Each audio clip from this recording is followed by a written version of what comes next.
This is the Why the Last Man podcast on TV Podcast Industries. We're talking about the third episode of Why the Last Man, Neil. Yorick. It's Hamlet, right? Mm-hmm.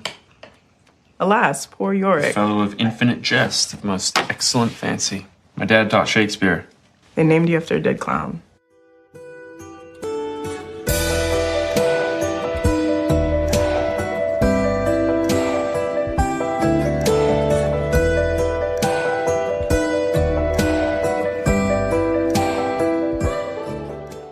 Welcome back, fellow survivors, to the third episode of Why the Last Man, Neil. I'm one of your hosts, Derek. Welcome back, fellow survivors. I'm one of your other hosts, John. And why, once again, must I give this intro? I am Chris. Welcome back, and hopefully some of our survivors who just stayed with us through all three episodes. We are recording these back to back, exactly the same way as we watched the episodes. So hopefully you've stayed with us through all three episodes. I hope you're enjoying our coverage of Why the Last Man as much as we're enjoying the series overall as well.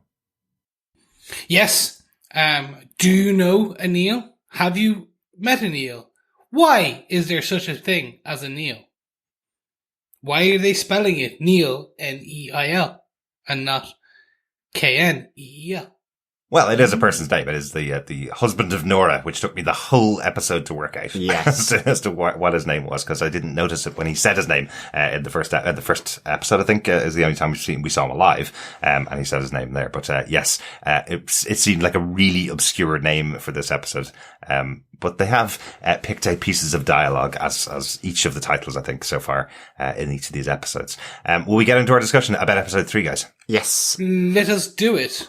So, to kick us off the way we always kick off, Derek, do you want to tell us who gave us what? Absolutely. This show is based on the comic book series by Brian K. Vaughan and Pia Guerrera. Showrunner for the show is Eliza Clark. This episode was written by Katie Edgerton, a writer's assistant on the TV show Halt and Catch Fire. The episode was directed by Daisy von Schurler-Meyer. She has directed so many TV shows over the year, premium shows like Mad Men and Orange is the New Black, but really interestingly has done 2 big episodes of The Walking Dead quite recently, and has done a couple of episodes of the slightly poorer sister show Fear the Walking Dead. But the reason it's interesting, of course, is post-apocalyptic shows. Yeah. Just like Why the Last Man. Yeah, absolutely. Interesting new writer, new director on board. So, yeah, I mean, in terms of the show, I thought this was a really good build of tension within it. Mm-hmm, absolutely. As I kind of mentioned in the first 2 episodes. First episode, here's your premise. Second episode, establish the show. Third episode, this is what the series is going to be about, is what my feelings on it. We'll talk all about it as we get into the episode. But John, do you want to tell us what they gave us with your synopsis for the third episode of Why the Last Man, Neil? Sure. President Jennifer Brown is reunited with her son, Yorick Brown, at her base of operations. Yorick is hidden in his mum's apartment, and his presence is kept secret, only known by the President, Agent 355, and the 2 helicopter pilots. A restless ampersand manages to escape from the bedroom, and Yorick rushes to get him back. Hearing commotion in the corridor from her bed, the sedated and confused former First Lady spots the shadows of Ampersand and Yorick, and follows the noise to investigate. In a cordoned-off part of the building, Agent 355 and Jennifer managed to find Yorick and convince the former First Lady that she was imagining the man who had just a few minutes ago stood before her. As the secret of Yorick gets harder to hide and the challenges mount for President Brown, new challenges threaten her team, with the discovery in Israel of the only female member of the previous administration, Regina Oliver, a fanatical fringe politician. The presence of Yorick only becomes a further liability to her position, as the dead president's daughter Kimberly questions the legitimacy of her presidency and begins to circle Jennifer's secret. Agent 355 pitches a plan to get Yorick away to safety and to protect the president, involving an undercover escape along with the 2 pilots. 2 helicopters lift off on a course to Boston to rendezvous with the geneticist Dr. Mann. But early in the flight, Yorick and Agent 355 witness technical difficulties on the other helicopter as it, along with 2 pilots, crashes to Earth and explodes. I think technical difficulties needs to be in quotation marks there. I think so. Yes, it is definitely a air quote technical difficulties in this one. Certainly, judging by the sort of shifty eyes of Agent 355. Absolutely. It's like, we need to get out of here. We need to escape. We need to take the last man alive and as his male monkey along with us. I'll put them on my helicopter and you just travel ahead in front of us. Yeah, we'll just keep going. We don't need to report this, Yorick. It's kind of interesting because I was convinced that Agent 355 was probably just going to whip out a gun and put 2 bullets in their head in the room that they were all 3 of them were being held in after they brought Yorick back.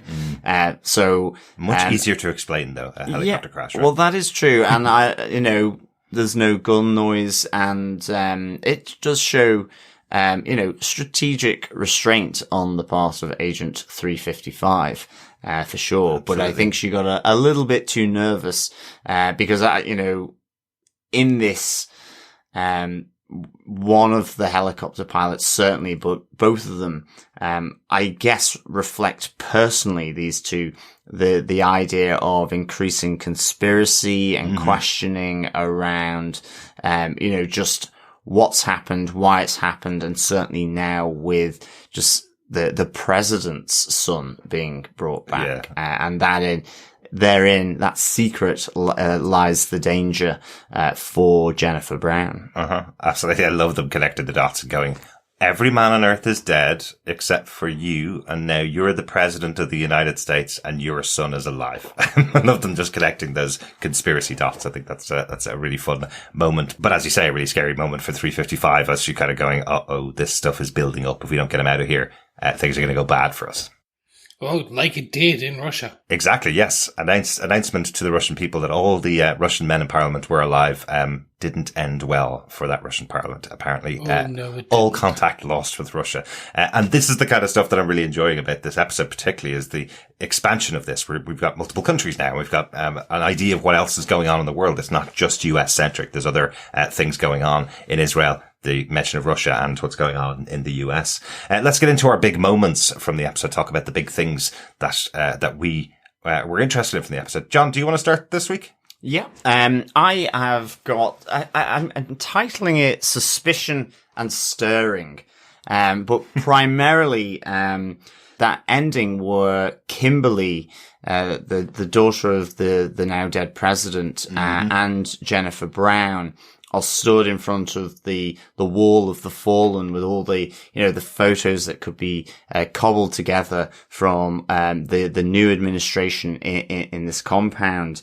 I just thought this was fantastic. I think the music underneath it was really good. Just that edginess to it.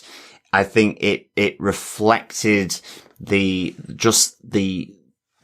threat that is coming from multiple angles on Jennifer Brown as the president, and just the building of the tension from those threats, but being reflected in the president's compound here, that is also happening outside in the wider world, but also like we saw in the holding room with the 2 pilots. And I thought this just really, it's kind of like I said about in the synopsis that Jennifer's circling her secret. It felt predatory from her, because there was that moment where it was, that conversation about loss of sons, husbands, fathers, about, that grief that is so fresh for all these people, but at the same time, you then it just goes on this journey where she says, are we able to quantify loss? Have people lost more than others? And in the sense that she's lost 4 of her family, 3 sons and a husband, but also then her father. Absolutely. And saying, I feel as though I have. And again, implicit in that is just, because of what her mother, has relayed to her, in terms of that moment, in the compound where, her mum is stood face to face with Yorick in this sort of off limits, cordoned off part of the building. And she just, she finishes, just with that, a fantastic line. She goes, my mother conjured your son, Yorick, wandering these halls. This idea How that unlikely that would be. How unlikely it would be, exactly. And it's just the perceived threat from her. Oh, yeah. And certainly because it builds on seeing Kim effectively recruiting people, to her as a person, in opposition to Jennifer, with the knowledge that Regina Oliver, the nutcase fascist fringe politician, who was only brought in for that vote block, happens to be the only female in the former administration and is alive. And, she has that great, thing as well, once she's told the news of what's happened, that if true, then I'm the president of the United States of America. And you're like, okay, you went straight there.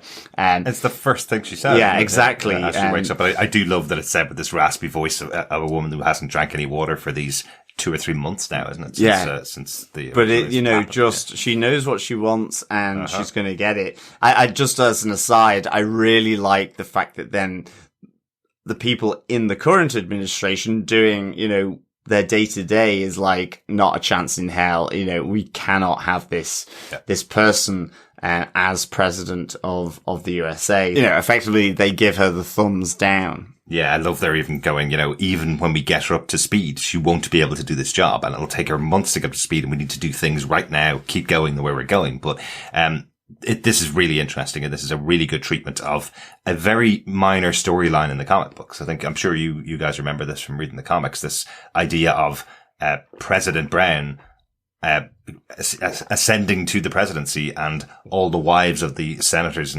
who have watched their husbands die and lose their seats feel that it is their right to take back over those seats that their husbands left behind is the storyline. But I love how it's fleshed out here, where you have the other side of it. You had somebody else who should actually be president and nobody wants them to be. So the side that supports Jennifer going, well, there's no way she's going to be president under our watch. And the side that is against Jennifer going, well, we want to have the power that our husbands had because we were the ones that were effectively controlling their lives anyway. So we belong in those seats, even though we didn't get the votes. So I love this kind of political machinations that are going on. Absolutely. And I think, it all comes down to this very intimate moment between Kimberly and Jennifer. But the threat there is real from her. It is almost a warning shot across the bow, but it's one that is still not fully formed because she doesn't know whether her mum, it's the story, but she knows her mum is going through issues. She knows she's kind of slightly losing the plot, and so it's just letting Jennifer know that she knows what her mum has told her. Absolutely. And I mean, Diane Lane is just the look is phenomenal. There's that edginess between the two of them, and ultimately, the silence of Diane Lane here as the president is just really good. And again, they're holding hands. It's this optics of it for Kimberly, but the reality is, that she is a power person here. She's making power plays. And I thought this was really, really good. I thought this absolutely bookended this episode so well. And I really enjoyed it. For sure. Yeah, agreed. I actually wanted to jump on this one because for me, for any of our listeners who haven't read the comic books, Kimberly is a new character for the show. I always get somewhat trepidatious because it's when you are adding something. I always want to make sure they're just not adding it for the sake of adding it. Mhm. They're adding it for an explicit purpose. And within this episode 2 and this episode, you really start to understand why they have added the character of Kimberly. Absolutely. As this proxy for the more conservative valued based, but it was her father who taught her and ran the country, and she spoke her advice and counsel was always taken. And we see the cancel culture references. We see the mum boys references, like men are no longer men. So we see that very much being modernized into today's kind of cultural touch points and references. Yeah. But like just that scene, John, you're right. Yeah. The fact that they're holding, it's as if they're having a battle. Yeah. But you can imagine that on a pulpit stage where the two of them are there smiling and waving while having this war between them. Because Kimberly is now essentially saying, I know something is 100% up. You are starting to freeze me out. I am aware and I will not go quiet into the night. Yeah, it's phenomenal. It was so good. And I think as well, the other part of this, the stirring element, and it's to your point, it's that other side, this is, I guess Kimberly is this idea of power. And yes, Jennifer has power. And I guess, to quote a Spider-Man reference to some extent, it's what you do with that. There's responsibility, with that. And, it's, you get the sense from Kimberly, it's personal gratification on the basis of her, privilege, previously, but also, I guess, on the perceived idea of where she finds herself now, rudderless and powerless because there are no men. It goes to her, her Boys Without Mum book, and that at the start about, boys need to be boys. That's how she has, that's the relationship with her life. It is being close to powerful men. And I just thought it was just really, really good. And then on the flip side, it's where you see, that they need, the administration needs this power station up and running because tunnels are going to flood. People want electricity. The world is going to chaos out there.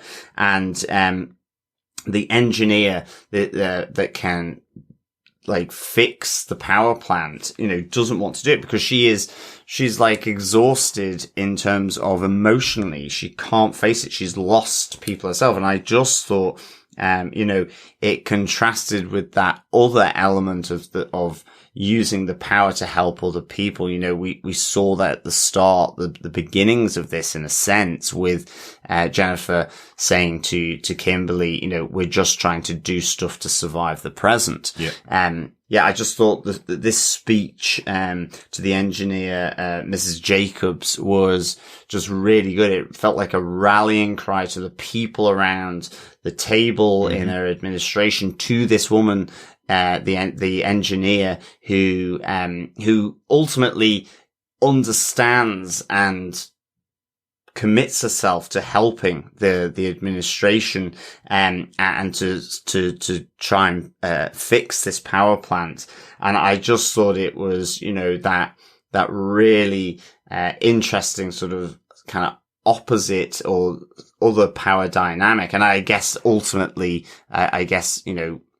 the more socialist or left wing, side of, the current political polarization, I guess that you're seeing potentially in America. So, that touch point as well. And I thought this was just, great contrast with, seeing Kimberly trying to round up people for her own power base, rather than through her actions. It was about who she was, not about how you're trying to deal with the situation. Exactly. And I thought this was a really sort of great moment. I thought both of them were phenomenal in that scene, and I think Diane Lane was just absolutely awesome in this, for sure. Yeah, absolutely. And you're totally right. I love how the scene plays out, that it's about the struggle for power. It's not about what's best for the world.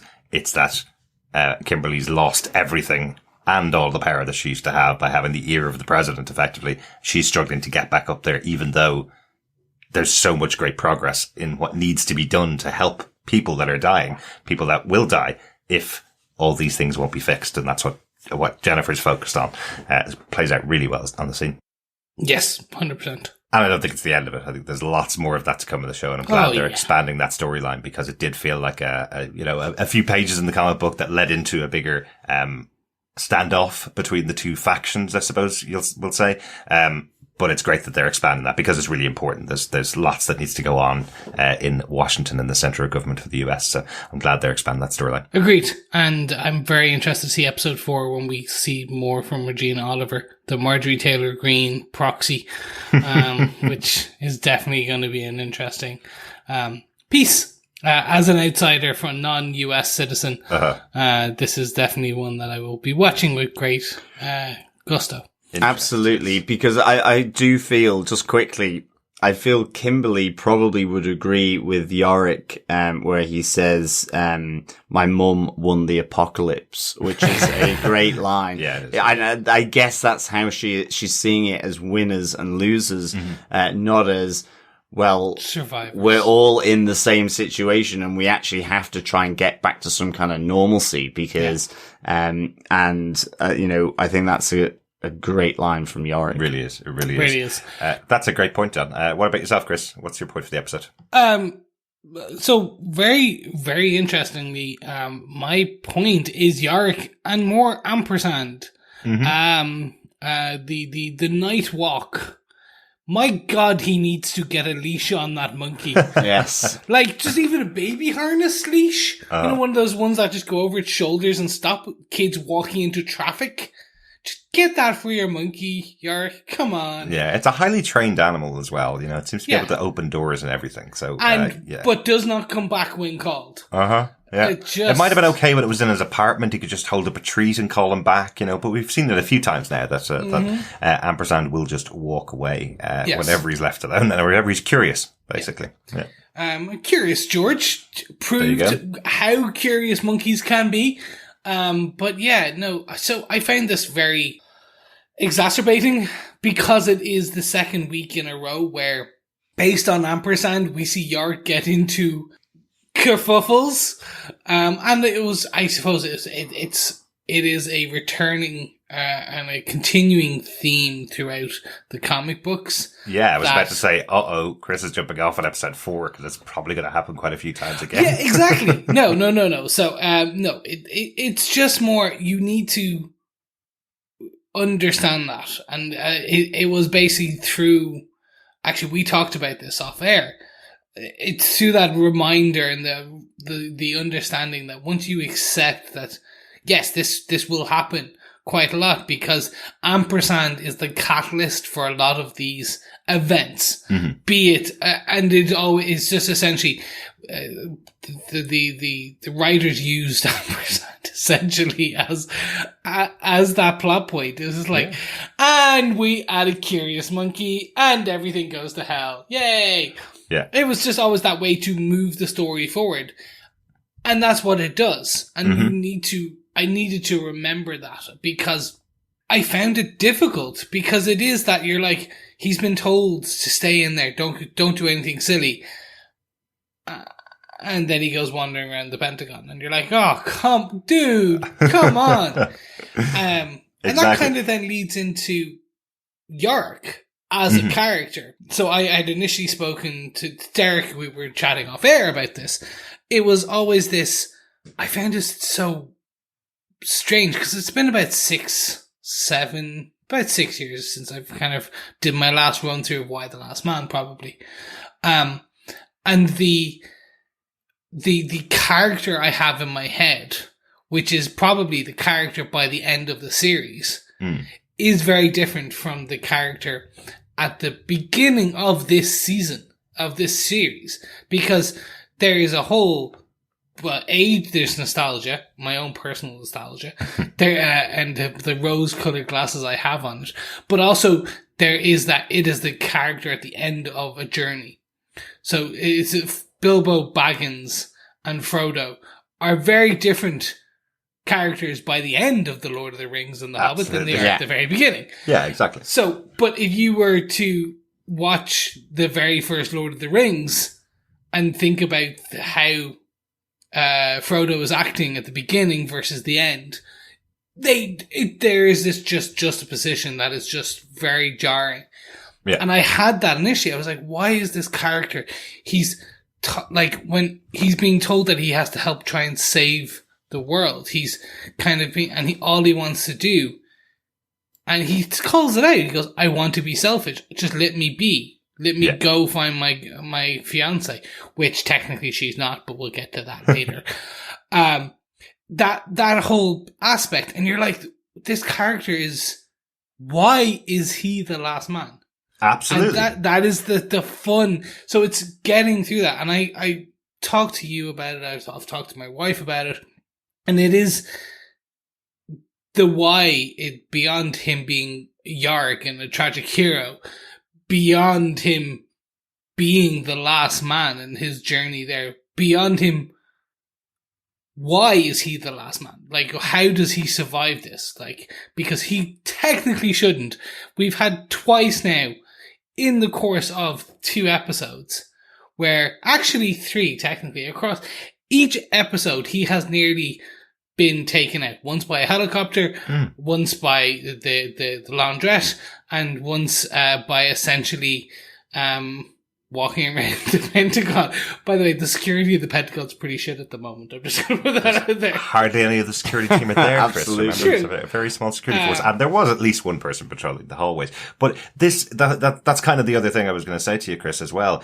It's not just why is Yorick the last man on Earth, it's also why is Ampersand. So yes. Ampersand's also another living male mammal on the planet, effectively. So that's part of it as well. I remember kind of building up my mind over the years of reading the comic books and all the trouble that Ampersand is getting Yorick into, and I kept going, does Ampersand understand what he's doing? Is he a much more intelligent monkey, or is there something about his brain that is making him do the things he's doing, and that's the reason why he survived? Because that is a little bit of the storyline that we're going to be following over the season, right? Is why are these 2 people the last survivors?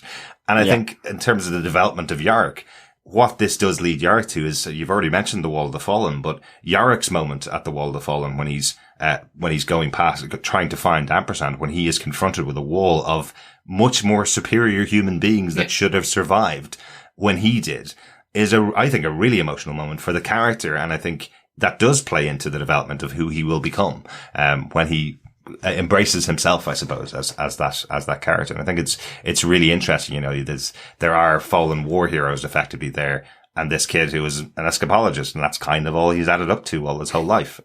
So he's questioning himself as to why he's there. And he's not even that good of an escapologist. That's the fun part. So far they have not shown that, which is the fun part, because so far they've shown him struggling with the escape. Mm-hmm. Look, it was this journey of discovery of Yorick, if we will, a rediscovery of this character. Mm-hmm. And then we get to his escape. And again, like we've very quickly discussed the helicopter ride, but just that, him having to get in with the dead bodies, that was just like, the first jump of him coming out going, no. It's just, yes, of course you would. Yeah. And then the explosion. And it's one of the reasons I'm really enjoying Ben Schnetzer as Yorick, because he's able to portray that confused Yorick face that we saw in drawn so well, which was, as they fly to Boston, Massachusetts, you see, and the lead helicopter spins out and explodes. He's like, "Oh, why? What's happening? Oh, okay." Just this lost boy in him, and he's just like, "Yeah, okay, fine, just whatever." It was just so interesting. Yeah, I think that's the other great thing about it, about Yorick in this episode is you say Lost Boy, this is kind of the first time we've got close quarters of Yorick and Agent 355 as well. Oh, yeah. And their relationship. And I always saw this as like mother and a child. And you have some really great moments, because you have on the one hand, Agent 355, understanding the clear and present danger that he poses to his mum and her boss, effectively, as the president, and sees that right from the start with the two pilots. And then, after spending the time in the bedroom with him is like, we need to move your son. But, her the two elements of 355, I loved her interaction with Yorick, where she says, well, why did they name you after a dead clown from Shakespeare? All these different things.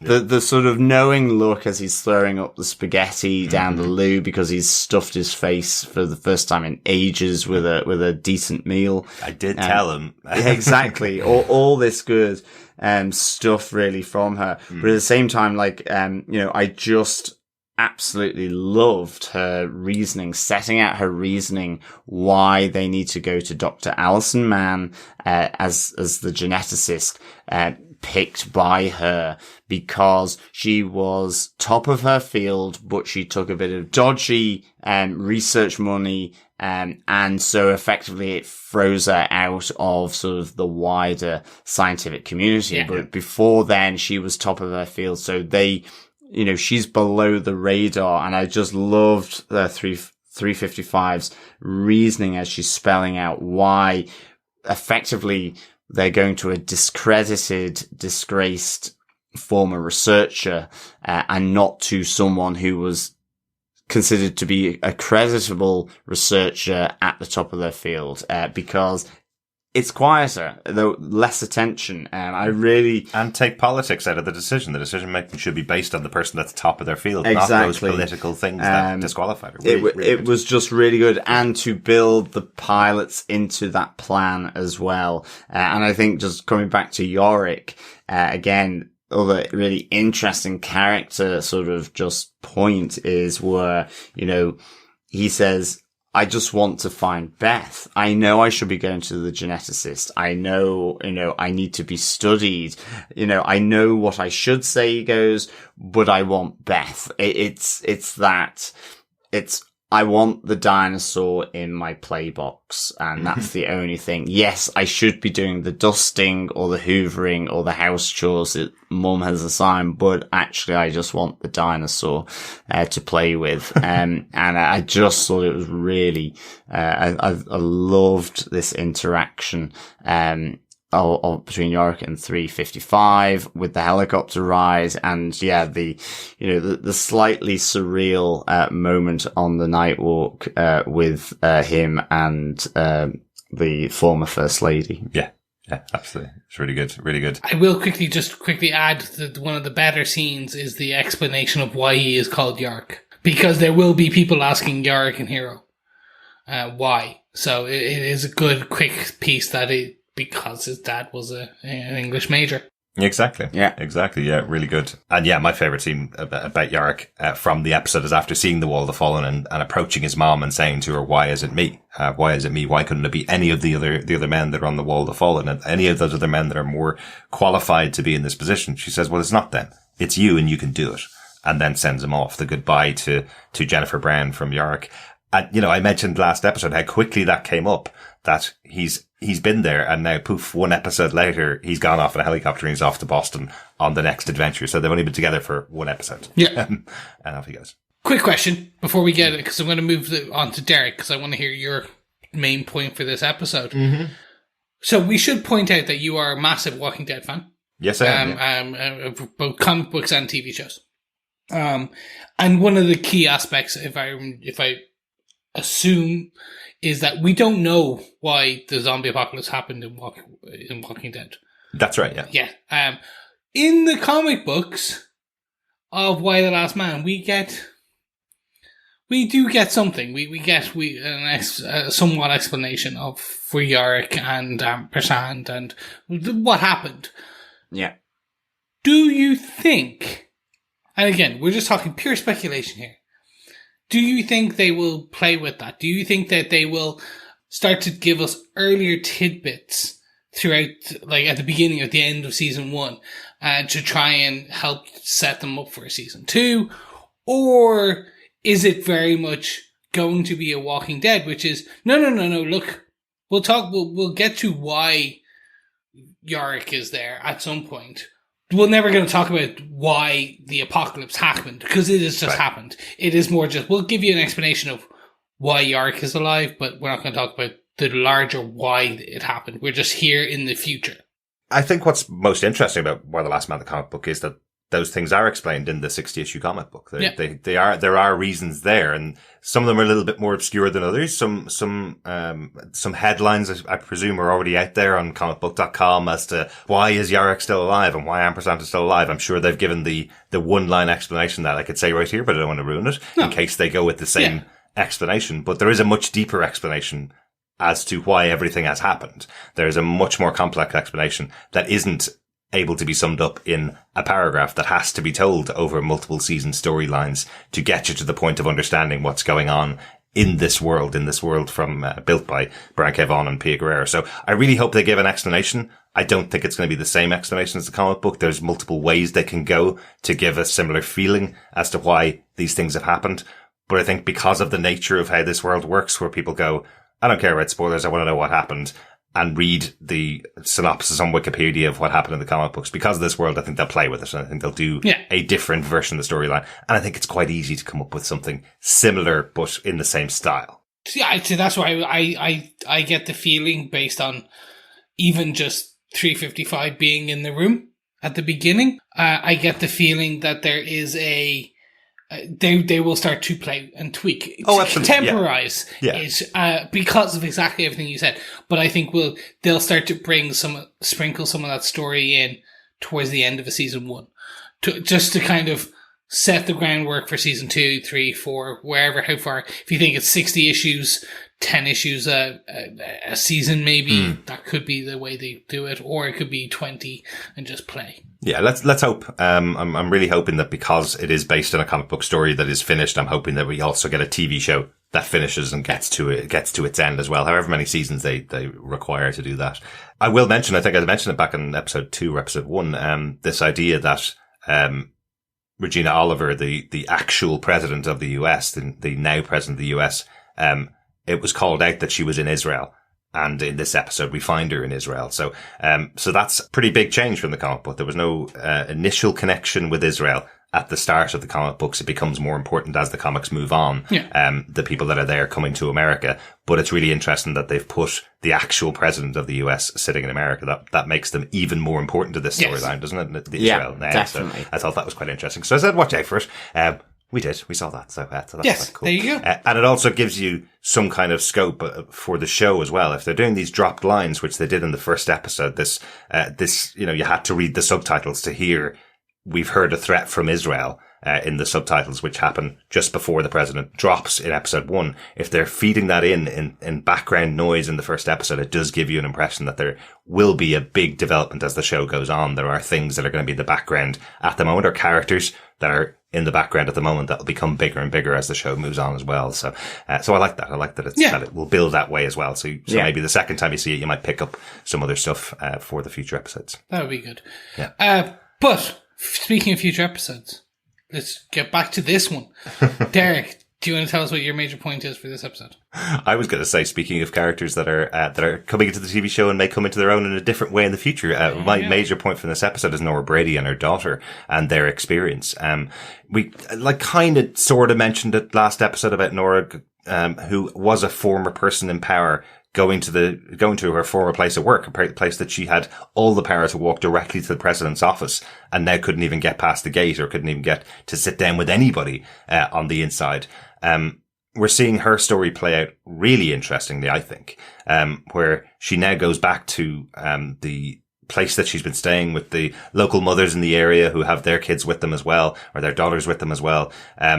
and she's effectively turfed out by that group because she's no longer of any use to them at all. They've chosen that there's only space for 6 people in the car, so taking 3 mothers and 3 daughters, that leaves her, Nora, and her daughter on the outs, because she's useless in the outside world. All she knows how to do is twist and spin PR for the president. That is now a task that's not useful in the outside world when you're looking for food to feed everybody around. The reason why I like this probably is because it does feel like a storyline that's been in a lot of survival movies and a lot of post-apocalyptic movies, storylines of how these people will survive. And I just like that we're focusing on this character that had massive power and now has nothing. And how the heck is she going to survive? She has no usable skills. We even see a great moment where she goes back to her former home. I love the emotionality that Karen Ireland brings to this role. I think she's really, really good in it. There's moments and scenes and moments that they linger on her feelings about what's going on. The idea that she sees a teenage mutant ninja turtle hand on the floor and has to reunite it with the other part of the toy. She has to connect it back to the ninja turtle because this is something belonging to her son that has died. You know, you can see all that in her face in this really quiet moment when she's at home. And then she has to go and try and bury her husband and son in the garden.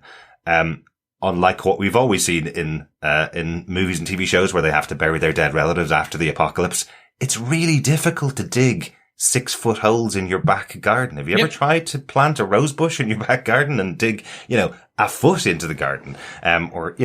It's really difficult. Digging 6 feet into your back garden for 2 graves. And you can see, that it's coming into winter. It's the ground is really frosty and you can see how much she's struggling. She gets, maybe 6 or 7 inches dug in the garden. And of course, the vultures and the crows are all out because of the rotting bodies of her husband and son. I just think this entire scene plays out like a great short film. The emotionality of the scene, how it's directed, how it's scored, I think is really, really good. And I think you need scenes like this early on in the season for a brand new character like Nora Brady, because I think she's going to become very important when she either goes on the path of getting that power back that she had in the past. So we have a little bit of that story with Kimberly going on. Kimberly, who didn't really have any actual power. And Nora, who did have real power because she had the ear of the president.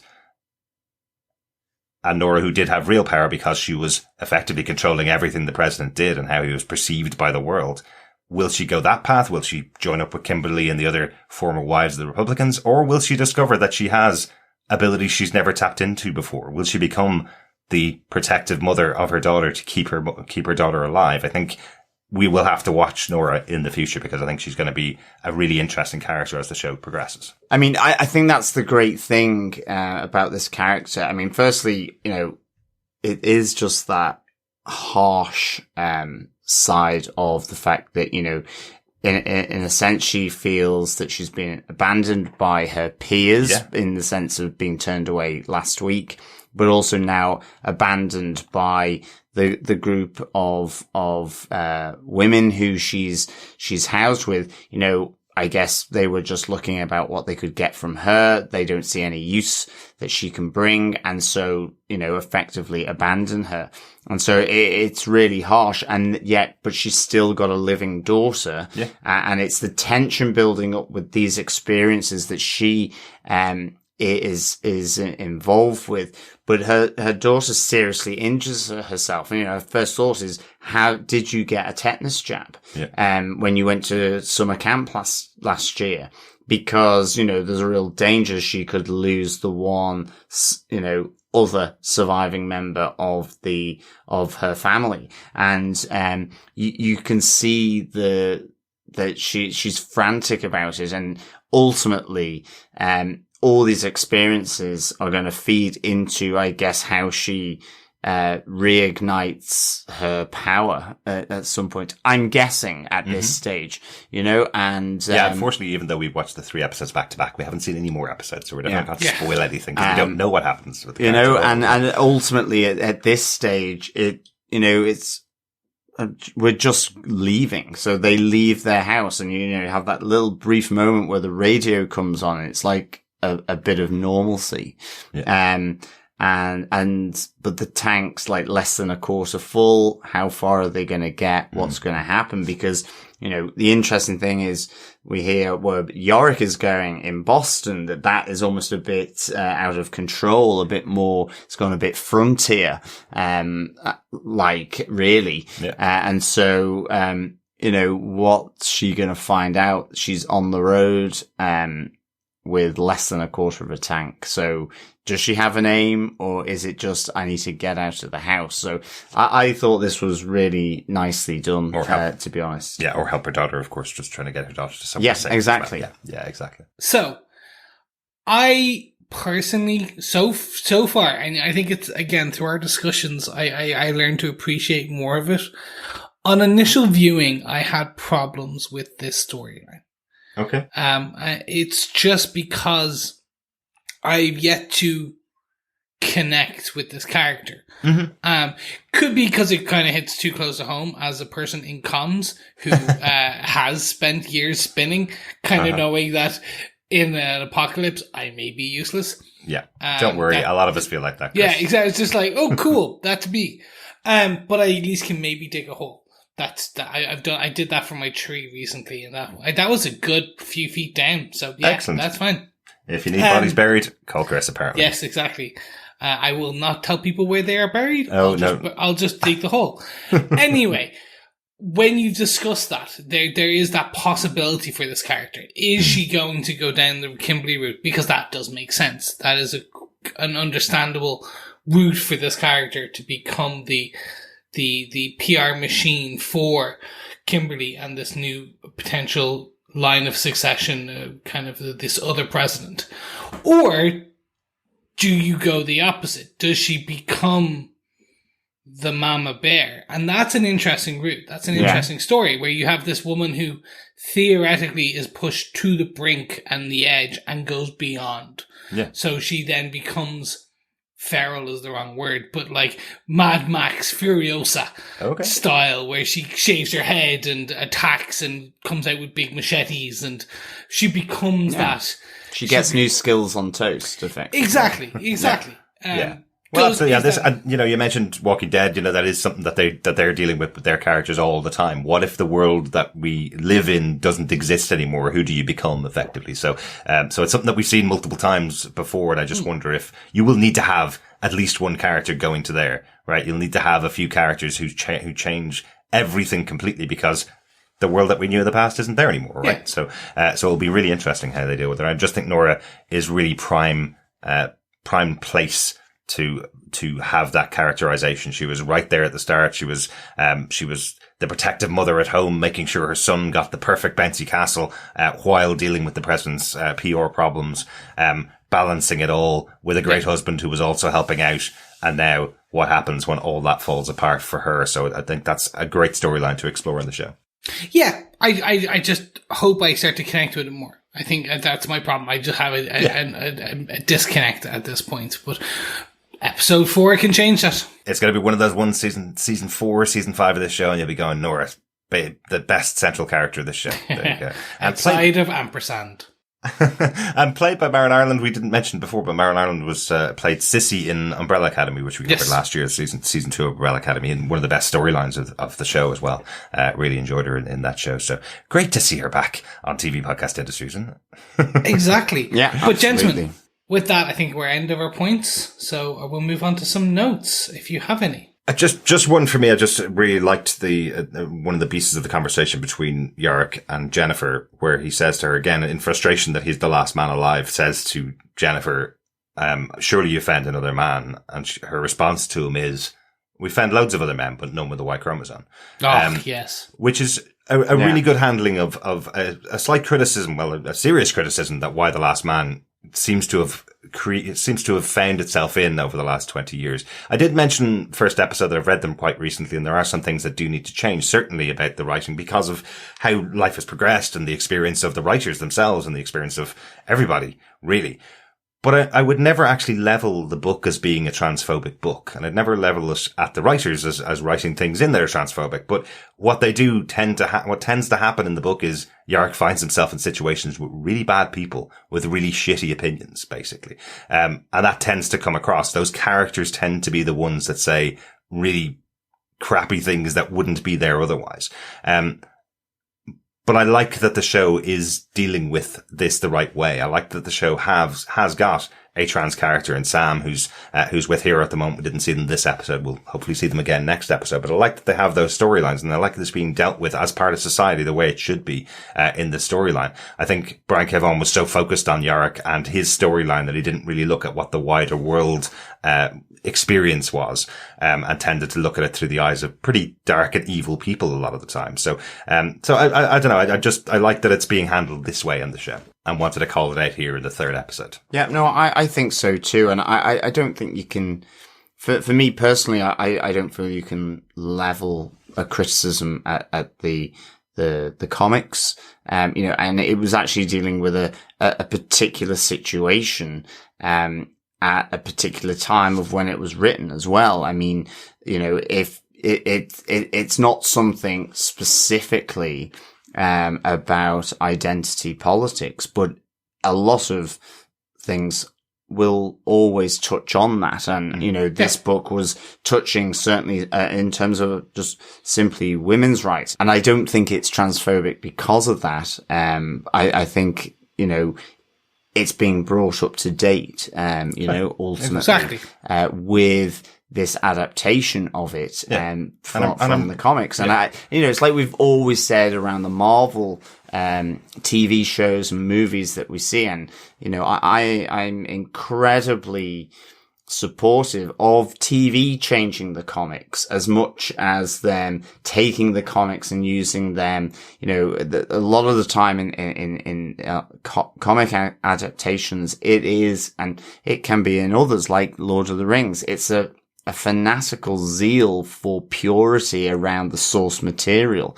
Dare I say it? That's probably landed me in a lot of trouble. But I think, these things grow. It's the same way that effectively Shakespeare didn't grow. I mean, he had women on stage playing men's parts, and men on the stage playing women's parts back in Elizabethan England. And then I guess the purity of Victorian, at least high society, or the outward looking of it, was that, a man is a man and a woman is a woman. And now it's coming back to where you have these interchangeable roles and actors with different genders. And so I think our literature is evolving. I think this is where, with the showrunner, the writers, the inputs, they're taking that source material and they're adapting it and adding to it, and feeding back into something that was written, at this stage 20 years ago, and developing and saying,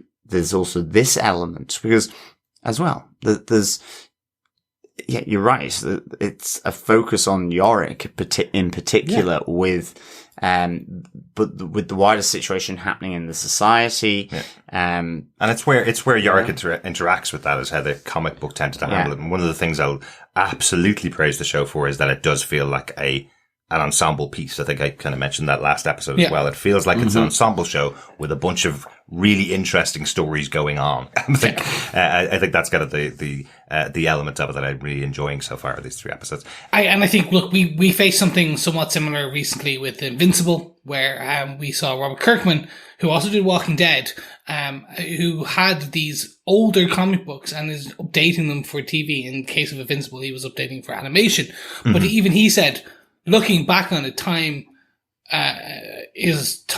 does help, because you are able to add these new lenses. And yes, like, this is the great thing. They're adapting it for the modern audience of modern time. Same way if we look at Baz Luhrmann's adapted Romeo and Juliet in the 90s, it was a good adaptation for that time. Yeah. But that's all I wanted to say. And we do still love Claire Danes, and we do love Leonardo DiCaprio. They're still great. They're still great. I did have one note, and it's more of a question. Where's Beth? Australia. She's still at the airport. Yeah, she's still at LAX. Or no, she wasn't in LAX. She was in JFK. There you go. She went to LaGuardia when she should have gone to JFK. Or maybe LaGuardia got a flight out. You never know. You never know. Yeah, we actually don't know the difference between the time when they had their argument. She stormed out of Yorick's apartment after his ridiculous proposal to her, and when he wakes up the following day. We know there's obviously a few hours, so maybe she did get out of America, but she probably wouldn't have been able to make the flight all the way to Australia. But yes, where's Beth? I think is the question that Yorick's asking every day now. Yeah.